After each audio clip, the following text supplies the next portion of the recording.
Ready start.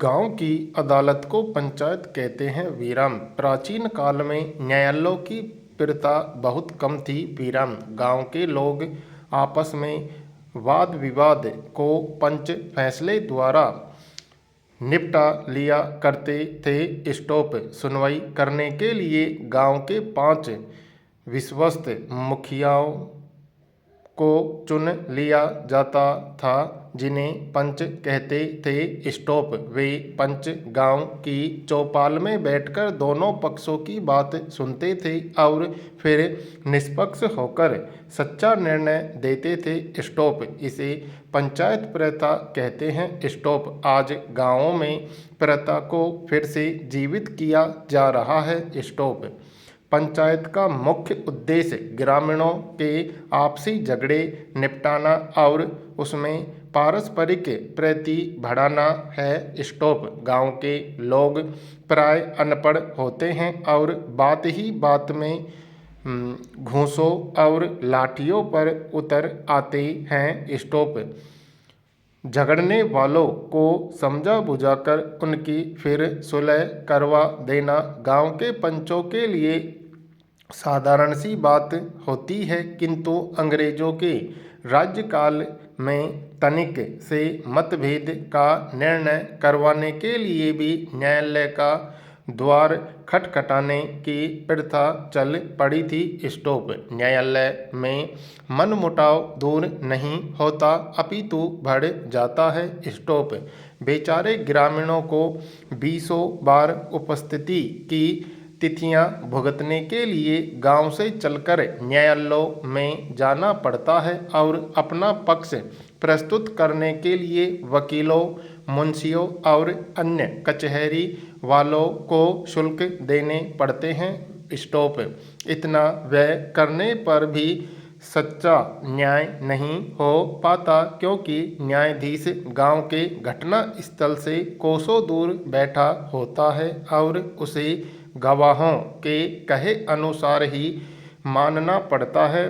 Stop इसलिए कभी कभी सच को झूठ और झूठ को सच भी घोषित किया जा सकता है। स्टॉप इसलिए विपरीत गांव पंच लोग के एक एक व्यक्ति को जानते और वहां की घटनाओं का भली प्रकार आंखों देखा हाल प्राप्त कर सकते हैं। स्टॉप अतः उनके न्याय में अंतर नहीं पड़ सकता है। स्टॉप वैसे भी ग्रामीणों का विश्वास है कि पंच परमेश्वर होता है और जब वह आसन पर बैठता है तो उसमें परमेश्वर निवास करते हैं, इसलिए वह झूठा निर्णय नहीं दे सकता। स्टॉप आज भी गांव में ऐसे अनेक दृष्टांत मिलते हैं कि पिता ने पंच के आसन पर बैठकर अपने पुत्र का लिहाज न किया और उसे दंड का अधिकारी बनाया। स्टॉप इस प्रकार पंचायतों में एक तो सच्चा न्याय हो सकता है और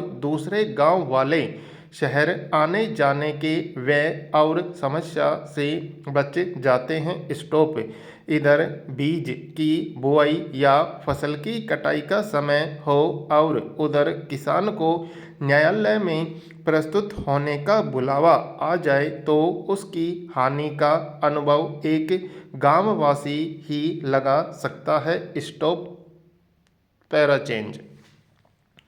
सांप्रदायिकता का अर्थ जातीय वैमनस्य से लिया जा रहा है। स्टॉप एक जाति के दूसरी जाति के विरुद्ध किए जाने वाले कार्यों को सांप्रदायिकता का नाम दिया जाता है। स्टॉप अब तो सभी लोग एक जाति या मत वालों के विरुद्ध कुछ कहने को सांप्रदायिक रंग दे देते हैं। स्टॉप सच्ची बातें कहना भी सांप्रदायिक माना जाता है। स्टॉप भारत के प्राचीन साहित्य में सांप्रदायिक शब्द का अर्थ यह नहीं था जो आजकल लिया जा रहा है। स्टॉप तब किसी आचार्य की शिष्य परंपरा को संप्रदाय कहा जाता था। स्टॉप धार्मिक गुरुओं की परंपरा संप्रदाय कहलाती थी, जैसे कि वैष्णव या शैव संप्रदाय। स्टॉप।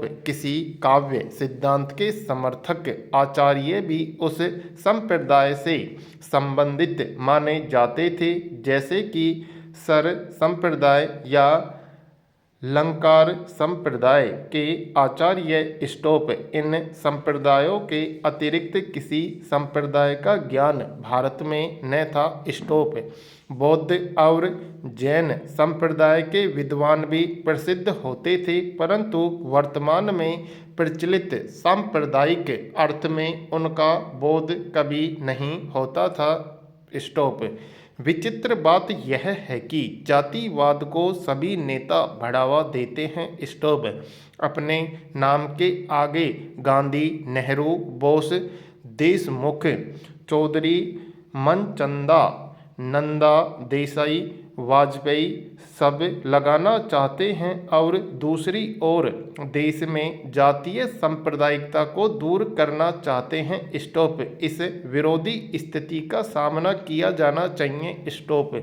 जातिवाद से ही आज का सांप्रदायिक विरोध बढ़ता जाता है। स्टॉप।